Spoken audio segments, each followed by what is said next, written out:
For decades, the way humans interact with technology has been defined by physical bottlenecks. We began with mechanical keyboards, moved to computer mice, shifted to touchscreens, and eventually embraced voice commands. But each of these methods requires mechanical movement, which is fundamentally slow and inefficient compared to the speed of human thought. The ultimate barrier between human consciousness and machine intelligence is our own biology. Now, a massive breakthrough in neurotechnology is dissolving this barrier entirely. Scientists have successfully begun decoding what is known as imagined speech. This technology allows artificial intelligence to read and translate the words you speak strictly inside your own mind, without you moving a single muscle, lip, or vocal cord. To understand how this works, we have to look at the brain's motor cortex and language centers, specifically Broca's and Wernicke's areas. When you internalize a thought or mentally articulate a sentence, your brain fires highly specific patterns of electrical signals. For a long time, these signals were considered too noisy and chaotic to interpret. However, by pairing high-density neural sensors with advanced deep learning models, researchers have cracked the code.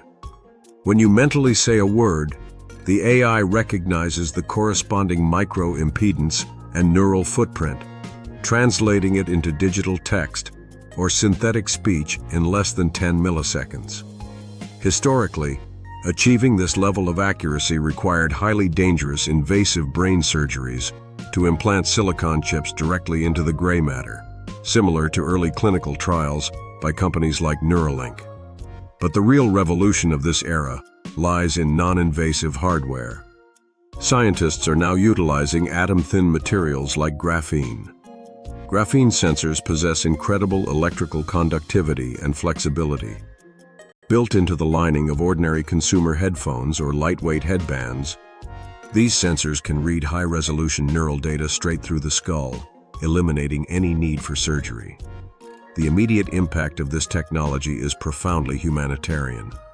In breakthrough studies led by institutions like Stanford University and the University of California, nonverbal patients suffering from advanced ALS, brainstem strokes, or total paralysis are using these non-invasive decoders to speak to their loved ones at nearly the speed of normal human conversation.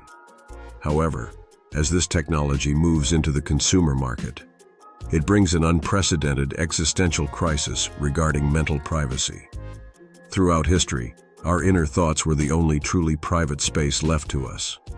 If consumer algorithms can accurately decode your unuttered words, humanity will be forced to pioneer an entirely new legal framework, often called neuro-rights. We will need to invent sophisticated cognitive shields and local cryptographic firewalls to prevent corporations and state actors from indexing our subconscious minds. We are officially standing at the twilight of the physical interface. The keyboard is dying, and the human mind is becoming the ultimate software.